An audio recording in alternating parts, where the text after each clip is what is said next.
what the haters talking about.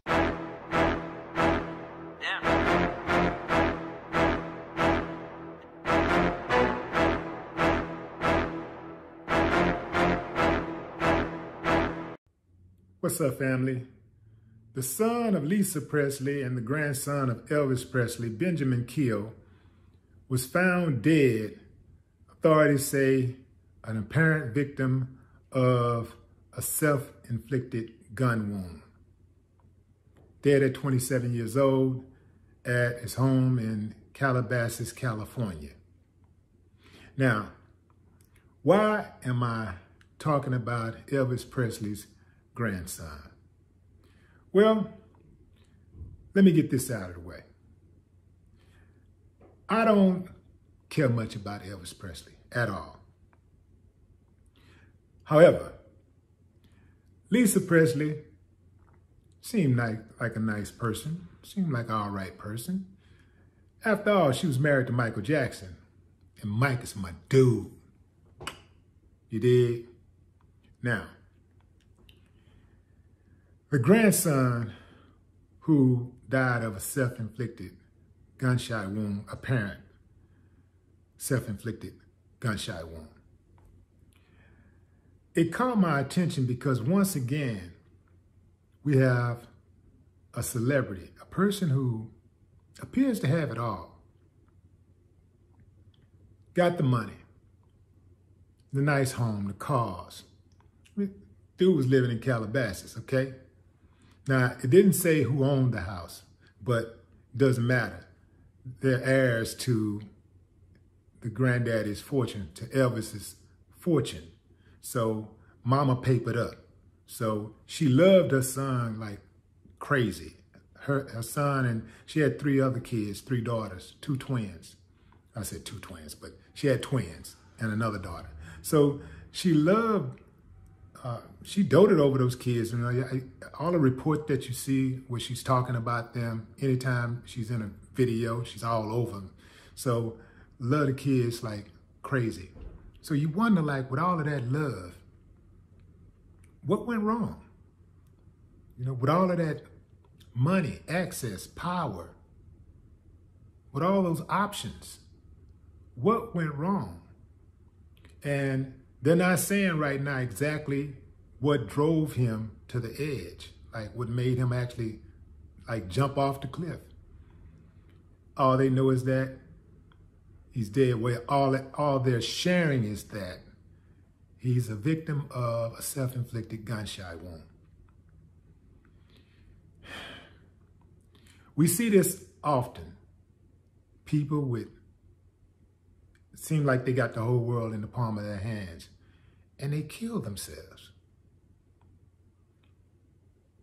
You hear me talk about money not being able to buy happiness, and I'll say money ain't everything. I say it a lot.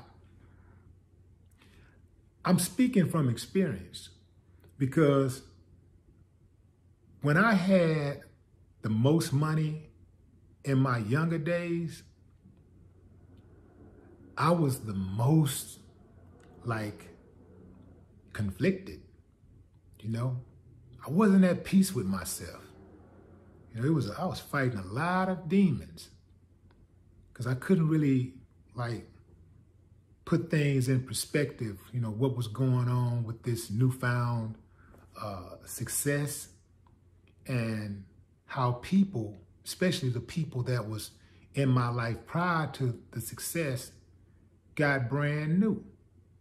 You know, a lot of times you hear people say, well, you're going to get brand new. You're going to change. Don't change. No, no, no.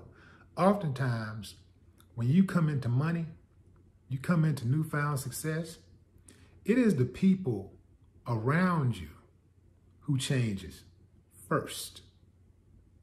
So I experienced a lot of that. And so trust was a major issue. And that is a major issue oftentimes, I can tell you, in regards to people who go that far, who take it that far. A lot of people think about suicide, but very few people actually go through if you compare the amount of people who consider suicide versus the ones who actually go through it. A Life is hard, man. It ain't the easiest thing. But one thing that people have to remember is that no matter how tough it may seem, whatever you're going through, I don't care what it is. Because all of us think that whatever we're going through is the hardest thing in the world. Like, nobody understands my pain but me. Nobody gets it. And people can tell you, I love you, you know, we care about you. And you just, in your mind, you're like, nobody cares, nobody cares, nobody cares. We all go through this, right? But what we have to understand is that if you can hear my voice right now, no matter what you've gone through in the past, you've survived 100% of the time. You're batting a perfect score right now. In baseball, they call it 1,000. The perfect score is 1,000. That means that every time you stepped up to the bat, up to the plate, you got on base. That's a perfect score, 1,000. That's what you're batting right now. Every single issue you've ever faced in your life, you thought you couldn't get through, whether it was a heartbreak, whether it was a loss of a job, loss of a loved one, betrayal, you got through it. And that's the way it is. This guy was 27 years old. Man, when I think about where I was at 27, I was a grown man, but I was still learning. I was nowhere near where I am today, or even where I was when I was in my 30s. 27, that's when you just, as a man, you're just coming into yourself. You're just getting there to really figure it out. You're starting. That's really about around the time where you make your turn at, for men. We make our turn typically around late 20s, and he's right there on the cusp of making that turn. And bam. If we are to believe the reports that he did commit suicide, man, what a waste. Looking back at this kid, he does look a lot like Elvis. R.I.P. Benjamin Keough. No more talk. What the haters talking about? Yeah.